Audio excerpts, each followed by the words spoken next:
दोस्तों, आज जो मूवी मैं आपके सामने लाने जा रहा हूँ उसको कमजोर दिल के लोग तो बिल्कुल ना देखें। मूवी की शुरुआत ही आपको बार बार इशारा करेगी कि आगे और भी बहुत कुछ होना है, यहीं रुक जाओ।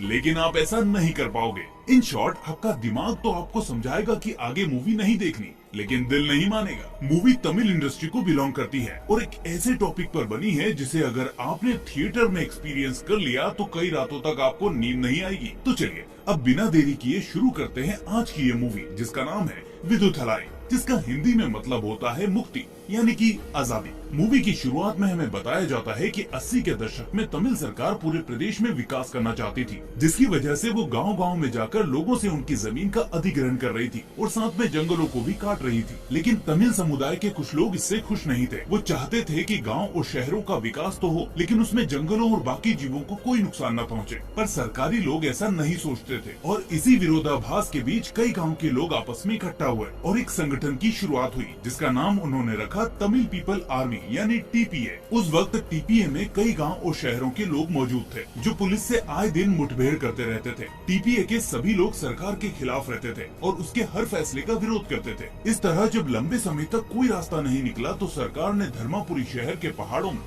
एक मिनरल कंपनी को माइनिंग का कॉन्ट्रैक्ट दिया। सरकार ने ये भी ऐलान किया कि इसमें सभी गांव वालों को नौकरी मिलेगी और पहाड़ी इलाकों में विकास भी होगा। लेकिन टीपीए के लोग इसके लिए भी राजी नहीं हुए, क्योंकि उनका मानना था कि पहाड़ों में माइनिंग करने का मतलब प्रकृति से खिलवाड़ करना है। वो कहते थे कि आप सड़क बनाओ, अस्पताल बनाओ, स्कूल बनाओ, लेकिन किसी भी कंपनी को यहाँ मत लाओ। ये सब काफी सालों तक चलता रहा और धीरे धीरे सारी कंपनीज टीपीए के डर से प्रदेश को छोड़कर भागने लगी, क्योंकि टीपीए के लोग आए दिन कंपनी के लोगों से लड़ते और उनको वहां से जाने की धमकी देते। इस बीच पुलिस और टीपीए के बीच भी कई बार गोलाबारी भी हुई, जिसमें कभी पुलिस के लोग मारे जाते तो कभी तमिल पीपल आर्मी के। इसलिए मजबूरन सरकार ने टीपीए से निपटने के लिए एक स्पेशल पुलिस यूनिट की शुरुआत की, जिसका काम था टीपीए की एक्टिविटीज को रोकना और गाँव वालों को सरकार के पक्ष में करना। दिन बीतते गए, पुलिस टीपीए को पूरी तरह से काबू नहीं कर पाई। इसका उल्टा वो आए दिन गांव वालों को मारते पीटते और उनसे टीपीए के लीडर का पता पूछते, जिसका नाम था पेरुमाल। टीपीए की एक्टिविटीज को कम होता देख सरकार ने उस माइनिंग प्रोजेक्ट के लॉन्च की डेट फिक्स कर दी। पर उन्हीं दिनों धर्मापुरी आ रही एक ट्रेन में ब्लास्ट हो जाता है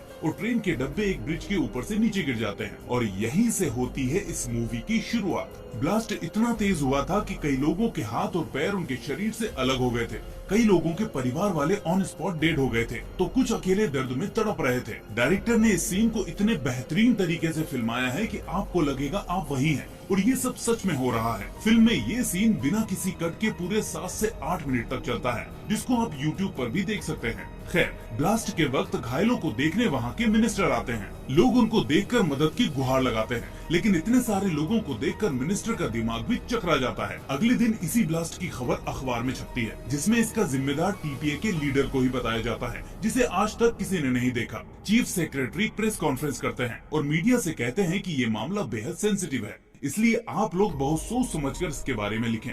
चीफ ऐसा इसलिए कहता है क्योंकि मीडिया का एक तबका टीपीए की मांग को जायज करार देता था और एक तबका उनके खिलाफ लिखता था। चीफ कॉन्फ्रेंस में भी कहता है कि हम टीपीए के लीडर पेरुमाल को जिंदा या मुर्दा पकड़ कर ही रहेंगे। इसके बाद सीन शिफ्ट होता है एक बस में, जिसमें बैठकर कुमार नाम का आदमी पुलिस स्टेशन जा रहा था, क्योंकि उसका सिलेक्शन पुलिस की उसी स्पेशल फोर्स में हुआ था जो टीपीए की रोकथाम के लिए बनाई गई थी। लेकिन जिस बस में वो जा रहा था उसको अचानक से कुछ पुलिस वाले रुकवा लेते हैं, जिसमें से 2 आदमी फौरन निकलकर भागते हैं। पुलिस एक को गोली मार देती है और दूसरे बूढ़े आदमी को गिरफ्तार कर लेती है। बाद में हमें पता चलता है कि वो लोग टीपीए के आदमी थे। खैर, पहले ही दिन खून खराबा देखकर कुमार थोड़ा अनकंफर्टेबल हो जाता है और अपनी ड्यूटी ज्वाइन कर लेता है। यहाँ हम देखते हैं उस स्पेशल यूनिट के लीडर राघवेंद्र को, जो बाकी हवलदारों को डांट रहा होता है। वो उनको बोलता है कि तुमने उसको गोली क्यों मारी? अगर उसे गिरफ्तार कर लेते तो कुछ न कुछ सबूत हाथ लग जाते। ये बूढ़ा आदमी हमारे किसी काम का नहीं है। इसके बाद अगले दिन एक हवलदार कुमार को लेकर उन सभी चेक पोस्ट का रास्ता दिखाने लगता है जहाँ उसे रोज जाकर खाना पहुँचाना था, क्योंकि कुमार इस यूनिट में एक ड्राइवर की पोस्ट पर काम करने के लिए सिलेक्ट हुआ था। इस तरह कुमार का काम दिन में सभी चेक पोस्ट पर खाना पहुंचाना और रात को टॉवर पर खड़े होकर ड्यूटी देना था। अगले दिन कुमार अपने काम में लग जाता है, लेकिन तभी वो रास्ते में एक परिवार को देखता है जिसमें एक बूढ़ी औरत भालू के हमले से घायल हो चुकी थी और इसलिए सभी मिलकर उसको बड़ी मुश्किल से हॉस्पिटल ले जा रहे थे। कुमार देखता है कि अगर उसको हॉस्पिटल समय पर नहीं पहुंचाया तो कुछ भी हो सकता है, इसलिए वो खाने के डिब्बों को उस औरत के परिवार को देकर कहता है कि तुम आगे चेक पोस्ट पर खाना पहुंचा देना, मैं इनको लेकर हॉस्पिटल जाता हूँ। इसके बाद कुमार हॉस्पिटल में उसका इलाज करवाता है और वापस अपनी ड्यूटी पर आ जाता है, जहाँ राघवेंद्र उसको देखकर एक थप्पड़ जड़ देता है। वो कहता है कि अगर खाने में किसी गाँव वाले ने जहर मिला दिया होता तो उसका जिम्मेदार कौन होता। कुमार कहता है कि सर वो औरत अगर हॉस्पिटल नहीं जाती तो मर जाती, इसलिए मैंने उसकी मदद की। वो कोई संदिग्ध लोग नहीं थे बल्कि गांव के आम लोग थे। इस पर राघवेंद्र और गुस्सा हो जाता है। वो ऑर्डर ना फॉलो करने के लिए कुमार को घंटों तक परेड करने की सजा देता है और जब सजा पूरी हो जाती है तो उससे माफी मांगने के लिए कहता है, लेकिन कुमार कहता है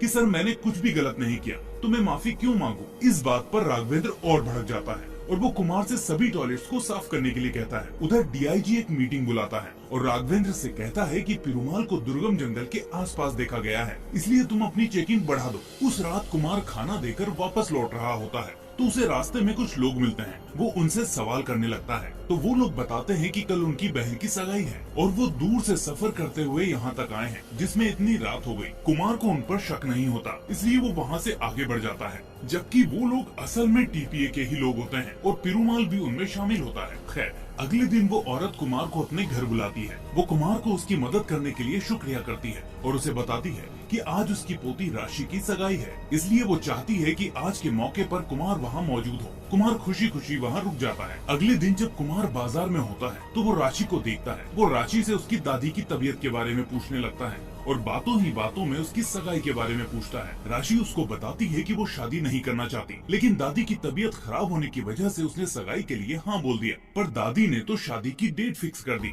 मेरी दादी का मेरे अलावा कोई ख्याल नहीं रखता, अगर मैं चली गई तो वो ज्यादा दिन जी नहीं पाएगी। यह कहकर राशि वहाँ से चली जाती है। कुमार उस दिन अपने सीनियर से मिलता है और कहता है कि सर मुझे शूटिंग करना अच्छे से आता है, इसलिए आप मुझे मेन फोर्स में शामिल कर लें। लेकिन उसका सीनियर उसको नहीं सुनता और उसको वही खाना और टावर वाला काम करने को कहता है। ये बात अब राघवेंद्र को पता चलती है तो वो फिर से कुमार को अपने पास बुलाकर माफी मांगने के लिए कहता है, लेकिन इस बार भी कुमार माफी नहीं मांगता और अपने दूसरे सीनियर ऑफिसर के पास जाकर कहता है कि सर मैंने उस दिन गाँव वालों की मदद ही तो की थी, इसमें गलत क्या है। उस ऑफिसर का नाम चंद्रन होता है। वो कुमार को समझाता है कि बड़े ऑफिसर से बहस करने का कोई फायदा नहीं, ये लोग सस्पेंड कर दे, इससे तो अच्छा है कि तुम माफीनामा लिख कर दे दो। लाओ मैं लिख देता हूँ। अब कुमार उस माफीनामे को लेकर राघवेंद्र के पास जाने लगता है, लेकिन तभी उसका जमीर उसको ऐसा करने से रोक लेता है, इसलिए वो उसको वही फाड़ देता है। ये सब राघवेंद्र को पता चलता है तो वो गुस्से में रात को उसका खाना नहीं बनने देता, जिसकी वजह से कुमार भूखा ही सो जाता है। अगले दिन कुमार को रास्ते में राशि मिलती है, जो उसे देखकर समझ जाती है कि उसने खाना नहीं खाया, इसलिए वो उसे अपना खाना दे देती है और दोनों में बातें होने लगती हैं। वो कुमार को बताती है कि उसने शादी के लिए मना कर दिया क्योंकि लड़का दहेज मांग रहा था। कुमार उससे कहता है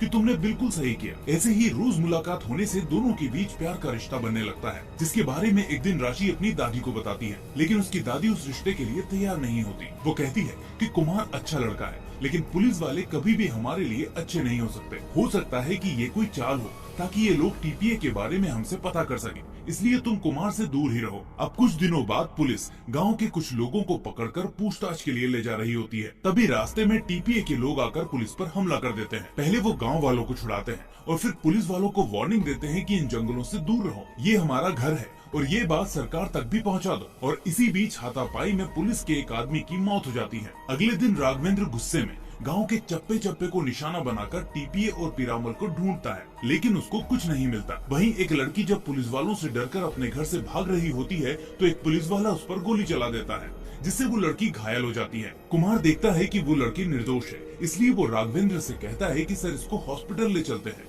ये अभी जिंदा है। इतने में उस लड़की की माँ आकर राघवेंद्र को उल्टा सीधा बोलने लगती है, जिसके बाद पुलिस वाले उसको पीटने लगते हैं। अब उस लड़की की मौत का पता न चले इसलिए पुलिस वाले उसको वही जंगल में जला देते हैं, पर कहते हैं ना सच छिपाए नहीं छिपता, इसलिए ये खबर अब चीफ सेक्रेटरी तक पहुंच जाती है और उस पर मीडिया और विपक्षी पार्टी के दल का दबाव आने लगता है। इसलिए वो फाइनली एक अव्वल दर्जे के ऑफिसर को उस इलाके में भेजने की तैयारी करता है, जिसका नाम होता है सुनील। सुनील का रिकॉर्ड पुलिसिया विभाग में काफी अच्छा होता है। उस गांव में पहुंचकर वो देखता है कि राघवेंद्र ने कई गांव वालों को बंदी बना रखा है और उनके साथ मारपीट करता है। वो उसको समझाता है कि अगर हमें पिरूमाल को पकड़ना है तो इन गांव वालों को अपने भरोसे में लेना होगा। इसके लिए हमें इन पर अत्याचार नहीं बल्कि अपना आचार बदलना है। इसलिए सुनील इसका उदाहरण देने के लिए अपनी पूरी टीम को लेकर गांव के एक फंक्शन में चला जाता है जहां सभी देवी की पूजा कर रहे होते हैं। वहां पहले वो कुछ पैसे दान करता है, फिर सभी गांव वालों से कहता है कि जैसे आज इस गांव में लाइट आई है वैसे ही स्कूल और हॉस्पिटल भी आएंगे। जरूरी है कि आज हम अपने बच्चों के फ्यूचर के बारे में सोचें,